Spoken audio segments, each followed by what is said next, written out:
Hello दोस्तों, मेरा नाम सचिन कुमार है और आज की क्लास की शुरुआत हम करते हैं। आज की क्लास में हम देखेंगे ऑपरेटर क्या होते हैं सी लैंग्वेज में। तो आइए शुरुआत करते हैं। सबसे पहले जान लेते हैं ऑपरेटर क्या है। ऑपरेटर हमारे कुछ हम सी लैंग्वेज में कुछ सिंबल यूज़ करते हैं, जैसे plus, minus, less than, greater than, इस तरह के सिंबल जो हम यूज़ करते हैं उन सिंबलों को हम ऑपरेटर कहते हैं। ये ऑपरेटर क्या करते हैं, आपके कोई वेरिएबल है उसकी या कोई आपके ने वैल्यू डिफाइन की है, उस वैल्यू पर ऑपरेशन परफॉर्म करते हैं। ये ऑपरेटर को हम अलग अलग कैटेगराइज करते हैं। अर्थमेटिक ऑपरेटर जो हमारे मैथमेटिकल कैलकुलेशन में यूज होते हैं, जैसे addition, plus, minus, multiply, division और रिमाइंडर, इस तरह के ऑपरेटर को हम कहते हैं अर्थमेटिक ऑपरेटर। इनका काम क्या होता है, देखिए, प्लस ऑपरेटर का काम होता है एडिशन परफॉर्म करना। एडिशन मतलब कोई दो वेरिएबल आपके पास है, एक वेरिएबल ए है, एक वेरिएबल बी है, एक में कुछ वैल्यू पड़ी है और बी में कुछ और वैल्यू पड़ी है, तो दोनों वैल्यू को ऐड करके ये रिजल्ट रिटर्न करता है। इसी तरह से माइनस है, माइनस आपका सब्सट्रैक्शन परफॉर्म करता है, यानी कि ए में वैल्यू है, उस वैल्यू को बी की जो वैल्यू है उस वैल्यू से सब्सट्रैक्ट करके आपको रिजल्ट रिटर्न कर देगा। इसी तरह से मल्टीप्लायर क्या करता है, मल्टीप्लिकेशन करता है, दो नंबर की पहले नंबर को दूसरे नंबर से मल्टीप्लाई करके रिजल्ट आपको रिटर्न करता है। इसी तरह से डिवीजन करता है, स्लैश आपका ये ए को बी से डिवाइड करेगा, ये परसेंट है, ये आपको ए को बी से डिवाइड करने के बाद जो आपका रिमाइंडर बचता है उस रिमाइंडर को ये रिटर्न करता है। तो इसका प्रोग्राम देख लेते हैं। एक प्रोग्राम है, हमने ये मेन फंक्शन लिया, इसमें दो वेरिएबल लिए, एक ए वेरिएबल और एक बी वेरिएबल। ए में 10 वैल्यू है, बी में आपकी 3 वैल्यू है, तो इनका सम परफॉर्म करेंगे। यहाँ पे परसेंट डी की जगह पे क्या रिजल्ट आएगा, ए प्लस बी, यानी कि ए की वैल्यू है 10 प्लस बी की वैल्यू है 3, यानी कि दोनों को ऐड करके दोनों कितना हो गया, 10 प्लस 3 13 वैल्यू को प्रिंट करेगा परसेंट डी की जगह पे। इस तरह से डिवीजन परफॉर्म करना, तो ए स्लैश बी, यानी कि ए की वैल्यू को ए में कितना 10 को डिवाइड करेगा 3 से, तो इसको इससे 10 को 3 से डिवाइड करेगा, कितना आएगा 3, यहाँ पे 3 इसकी जगह पे प्रिंट हो जाएगा। इसी तरह से रिमाइंडर है, रिमाइंडर ए को मतलब 10 को डिवाइड करेगा 3 से और इसका जो रिमाइंडर आएगा मतलब 1, वो आपका यहाँ इसकी डी की जगह पे प्रिंट हो जाएगा। तो इस तरह से हमारे अर्थमेटिक ऑपरेशन यूज़ होते हैं। आगे बढ़ते हैं, आगे जानते हैं हमारे रिलेशनल या कंपैरिजन ऑपरेटर। ये रिलेशनल ऑपरेटर ये क्या करते हैं, दो वैल्यू को कंपेयर करते हैं। अब कंपेयर कैसे करते हैं, जैसे ये पहला इसमें ऑपरेटर होता है इक्वल टू, यानी ये डबल इक्वल होता है, पहले इक्वल हो गया फिर दूसरा इक्वल हो गया, डबल इक्वल हम लगाते हैं, उसको हम पढ़ते हैं इक्वल टू। इक्वल टू क्या करता है, ये आपके ट्रू और फॉल्स में, ये आपके जो कंपैरिजन ऑपरेटर है या रिलेशनल ऑपरेटर है, ये आपको ट्रू और फॉल्स में रिजल्ट आप रिटर्न करते हैं। तो यहाँ पे इक्वल टू देखते हैं, इक्वल टू आपका ए की वैल्यू, ए में कुछ वैल्यू है, वो क्या बी की वैल्यू के बराबर है। अगर दोनों वैल्यू बराबर है, वैल्यू चाहे आपका इंटीजर वेरिएबल हो चाहे आपका स्ट्रिंग वेरिएबल हो, ये दोनों वेरिएबल में वैल्यू को कंपेयर करेगा। अगर दोनों वैल्यू सेम है, हर तरह से सेम, मतलब अपर केस लोअर केस मिला के अगर सेम है, तो ये आपका ट्रू रिजल्ट रिटर्न करेगा। नॉट इक्वल, अगर ए की वैल्यू बी की वैल्यू के बराबर नहीं है तब ये आपका ट्रू रिटर्न करेगा, अदरवाइज आपका फॉल्स रिटर्न करेगा। इसी तरह से ग्रेटर देन मतलब जिधर मुंह खुला होता है, ध्यान रखने की बात है, जिधर मुंह खुला है वो बड़ा साइन होता है, मतलब चेक करेंगे क्या ए बड़ा है, ग्रेटर है बी से। अगर ये बड़ा है मतलब इससे ग्रेटर देन है, तब इसका में ट्रू रिजल्ट आएगा, यानी कि 1 रिटर्न होगा। और अगर ये कंडीशन फॉल्स होती है तब आपका फॉल्स, यानी कि 0 रिटर्न होगा। इसी तरह से लेस देन है, लेस देन ए को क्या ए में जो वैल्यू है वो बी की वैल्यू से लेस देन है, अगर लेस देन है तब ये आपका ट्रू रिटर्न करेगा, अदरवाइज आपका फॉल्स रिटर्न करेगा। इसी तरह से ग्रेटर देन इक्वल, यहाँ पे दो कंडीशन है, ग्रेटर देन एंड इक्वल। ये क्या करेगा, ए में कोई वैल्यू है, ए की वैल्यू को चेक करेगा, क्या ए की वैल्यू बी की वैल्यू से बड़ी है, एक कंडीशन, दूसरी या उसके बराबर है, यानी कि दोनों कंडीशन अगर ट्रू होंगी, बड़ी भी होगी या फिर बराबर होगी, तब ये आपका ट्रू रिटर्न करेगा, अदरवाइज आपका फॉल्स रिटर्न करेगा।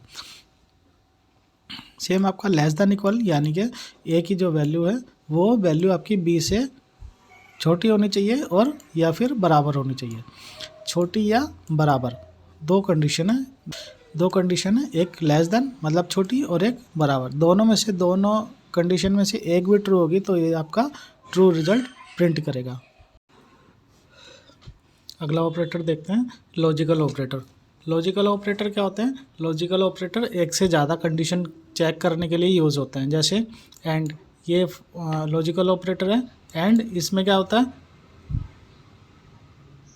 ये देखिए दो कंडीशन चेक हो रही है यहाँ पे, A greater than 5 and B less than 10।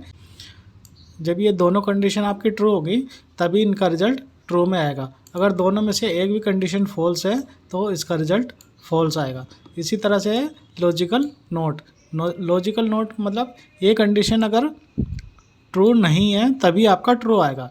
True ये पहले चेक करेगा, ए ग्रेटर देन 5, अगर 5 है लेकिन नहीं है, इसका मतलब है कि ए आपका छोटा होना चाहिए 5 से। अगर ए छोटा है 5 से तभी आपका ट्रू रिजल्ट प्रिंट करेगा, अदरवाइज फॉल्स रिजल्ट प्रिंट करेगा। इस तरह से आगे देखते हैं, आगे आपके बिटवाइज ऑपरेटर। बिटवाइज में एंड और एक्स और कंप्लीमेंट, लेफ्ट शिफ्ट एंड, ये आपके लॉजिकल ऑपरेटर है। तो एंड ऑपरेटर क्या होता है? एंड ऑपरेटर, मान लीजिए ये हमने कोई प्रोग्राम बनाया, इसमें ये मेन फंक्शन हो गया, यहाँ पे हमने एक वेरिएबल लिया ए जिसकी वैल्यू 16 है, एक दूसरा वेरिएबल है बी जिसकी वैल्यू 13 है। तो हम इसका रिजल्ट, एक तीसरा वेरिएबल है रिजल्ट जिसमें हम ए एंड और की वैल्यू स्टोर करेंगे। तो ये फंक्शन क्या करेगा? एंड मतलब अगर इसमें देखिए ये इसको बाइनरी में कन्वर्ट करा, इसको बाइनरी में कन्वर्ट करा, तो ये क्या करेगा? अगर दोनों डिजिट आपकी 1 है तब ये 1 आउटपुट देगा। अगर दोनों डिजिट अलग है मतलब 0 है या 0 1 है तब ये उसको 0 में ही कन्वर्ट करेगा। तो ये देखिए इसको, इन दोनों को ऐड किया इसने, 0 0 0 हो गया, ये 0 0 ये भी 0, 1 0 ये भी 0, 1 0 ये भी 0, ये 1 1 ये 1 हो गया, ये 1 1 ये 1 हो गया, ये 0 0 0 और 0 1 0। यानी कि इसने इन दोनों जो बाइनरी नंबर में कन्वर्ट हुए थे उनमें से अगर बाइनरी डिजिट, ये देखिए यहाँ पे, अगर both bit are equal then resulting bit is equal, otherwise 0। तो एंड ऑपरेटर ये करता है, बाइनरी में कन्वर्ट करके उसको आउटपुट दे देता है। तो जब हम इसका बाइनरी कोड इसको डेसिमल में कन्वर्ट करेंगे तो आएगा आपका 12, यानी कि इस दोनों का रिजल्ट आपका आएगा 12। तो यहाँ पे ए एंड बी की जगह प्रिंट, ये %d की जगह प्रिंट होगा आपका 12। ठीक हो गया। इसी तरह से आपका होता है और फंक्शन। और ऑपरेटर क्या करेगा? At least 1 bit is 1 then resulting bit is 1। यानी कि अगर दोनों में से एक भी 1 है या दोनों 1 है तो 1 आउटपुट देगा, और दोनों में से दोनों ही 0 हैं तो 0 आउटपुट देगा। तो इसको कैसे कन्वर्ट करेंगे? देखिए यहाँ 0, ये वाला 0, ये वाला 0, इसको कंपेयर किया, क्या बना? 0। यहाँ भी 0, यहाँ भी 0, तो 0 आ गया। लेकिन यहाँ 1 और यहाँ 0, तो क्या करता है? अगर एटलीस्ट 1, दोनों में से कोई भी एक 1 हो तो 1 आएगा। तो यहाँ पे 1 आया, ये 1 थी, 0, ये 0 1, ये 1 आया, 1 1 1, ये भी सेम 1 1 1 हो गया, ये 0 0 0 एंड 0 1 1। तो जब इसका हम डेसिमल निकालेंगे तो इसका आएगा 61। ठीक है, इस तरह से हमारा और काम करता है। इसी तरह से हमारा क्या करता है? ये अगर हमारी दोनों बिट डिफरेंट है तो रिजल्टिंग बिट 1 आएगी, अगर दोनों सेम है तो 0 आएगी। जैसे यहाँ सेम 2 इंटीजर लिए ए एंड बी, जिसकी वैल्यू ली, इसको बाइनरी में कन्वर्ट करा, ये 0 0। अगर दोनों बिट हमारी क्या है? डिफरेंट है, तभी 1 आएगा। ध्यान रखिए, अगर दोनों सेम है तो क्या आएगा? 0 आएगा। तो 0 0 था, 0 हो गया, 0 0 ये भी 0 हो गया, यहाँ पे 1 और यहाँ पे 0, तो क्या हुआ? देखिए 1 आया, ये 1 ये 0, तो क्या आया? 1 आया, ये 1 दोनों 1 और यहाँ भी दोनों 1, तो इसलिए 0 0 आया था। लेकिन ये 0 ये 0, तो क्या आएगा? 0 आएगा। यहाँ पे 0 एंड 1, तो क्या आएगा? 1 आएगा। जब हम इसका डेसिमल निकालेंगे तो इसका डेसिमल आपका 49 आएगा। तो यहाँ पे रिजल्ट आपका क्या प्रिंट होगा? ए और बी का जो रिजल्ट आएगा वो आएगा आपका 49। इसी तरह से नोट फंक्शन है। नोट फंक्शन क्या करता है? रिवर्स कर देता है, मतलब 0 है तो 1 करेगा, 1 है तो 0 करेगा। इस तरह से यहाँ पे हमने एक वेरिएबल लिया इंट जिसकी वैल्यू 16, इसको बाइनरी में कन्वर्ट करा, ये इसका बाइनरी कोड होता है, इसको आप कन्वर्ट करके देख लेंगे। लेकिन जब आप ये कम्प्लीमेंट निकालते हैं इसका, तो देखिए 0 का क्या हो गया, 1 हो गया, 0 का यहाँ 1, यहाँ 1 1 था, 0 0 हो गया, यहाँ भी 1 1 था तो 0 0 हो गया, यहाँ 0 0 था तो 1 1 हो गया। अब जब इसका डेसिमल निकालेंगे तो इसका क्या होगा, -61 हो गई। इसको कहते हैं सेकंड कॉम्प्लीमेंट। इसी तरह से हमारा शिफ्ट फंक्शन है, लेफ़्ट शिफ्ट और राइट शिफ्ट। लेफ़्ट शिफ्ट क्या करता है, हमारा जो एक बाइनरी नंबर है उसको लेफ़्ट से 2 डिजिट शिफ्ट कर देता है। जैसे ए हमारा वेरिएबल 5 है, 5 को हमने बाइनरी में कन्वर्ट करा, तो यहाँ पे देखिए लास्ट वाली 4 डिजिट 0 1 0 1, तो ये लेफ़्ट से यानी कि इधर की तरफ से ये इसको शिफ्ट करेगा।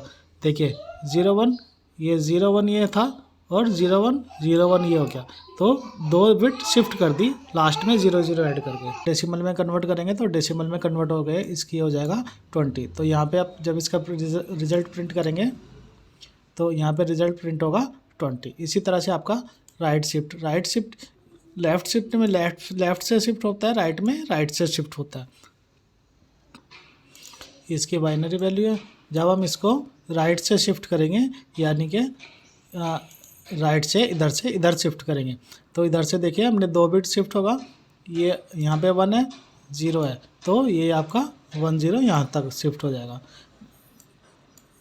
ये शिफ्ट होने के बाद ये हमारा बाइनरी कोड हो गया। इसको जब हम डेसिमल में कन्वर्ट करेंगे तो ये 5 आएगा।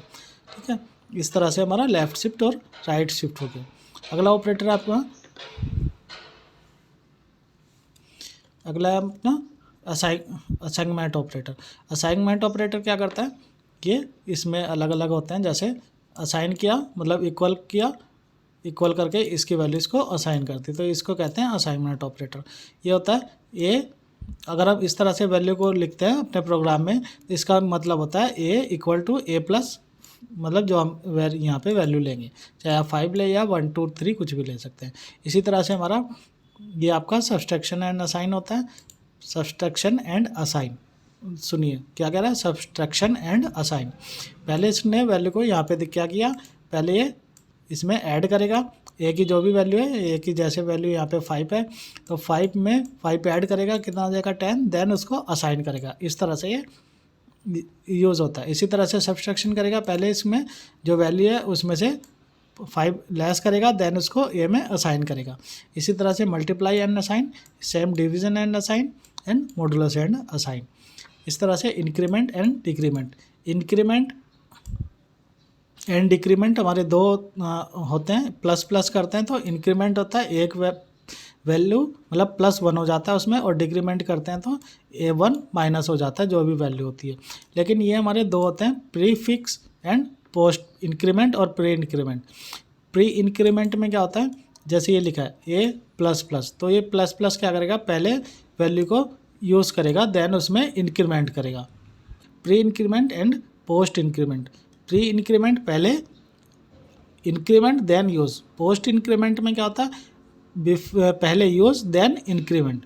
ये दोनों डिफरेंस आपको ध्यान में रखने हैं। जैसे यहाँ पे ए की वैल्यू हमने 5 ली, तो A++ क्या हुआ, यहाँ पे प्रिंट क्या रिजल्ट आएगा, पहले यूज़, यानी कि पहले यूज़ होगा, जो 5 की वैल्यू 5 यूज़ हुई, यहाँ पे प्रिंट कर दिया इसने, रिजल्ट आया प्रिंट। उसके बाद जब नेक्स्ट लाइन में यहाँ से कंप्लीट हो जाएगा तो नेक्स्ट लाइन में इसकी वैल्यू हो जाएगी 6, तो यहाँ पे रिजल्ट प्रिंट होगा 5। लेकिन यहाँ पे A++, अब इसकी वैल्यू क्या होगी, यहाँ पे 6 हो गई, लेकिन ++A मतलब पहले इंक्रीमेंट, यहाँ पे क्या हुआ, इसकी वैल्यू यहाँ पे 6 थी तो यहाँ पे पहले 7 हो गई है, देन प्रिंट 7, उसके बाद इसको प्रिंट करेगा तो यहाँ पे प्रिंट होगी वैल्यू 7। इस तरह से यूज़ होता है pre increment and post increment. अगला देख लेते हैं, ये conditional operator. Conditional operator question mark होता है, देन कोलन होता है। इसमें क्या होगा, ये कंडीशन चेक करेगा, अगर A ग्रेटर है B से तो A प्रिंट होगा, अदरवाइज B प्रिंट होगा। तो ये कंडीशनल ऑपरेटर होता है। इस तरह से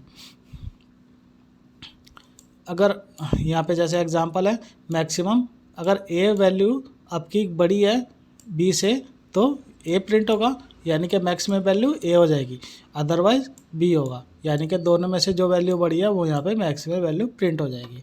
इसी तरह से कुछ स्पेशल होते हैं, स्पेशल ऑपरेटर जैसे साइज ऑफ ऑपरेटर हो गया। साइज ऑफ ऑपरेटर क्या करेगा, इसका साइज प्रिंट करके देगा। सेम ऐप का कोमा, अगर एक से ज़्यादा एक्सप्रेशन यूज़ करते हैं तो आप कोमा यूज़ करते हैं। एड्रेस ऑपरेटर, जब हम इनपुट वैल्यू कोई इनपुट लेते हैं तब उसमें हम एड्रेस ऑपरेटर यूज़ करते हैं। पॉइंटर ऑपरेटर, जब हम कोई पॉइंटर डिफाइन करते हैं तब हम पॉइंटर ऑपरेटर लेते हैं। इस तरह से हमारे ऑपरेटर होते हैं।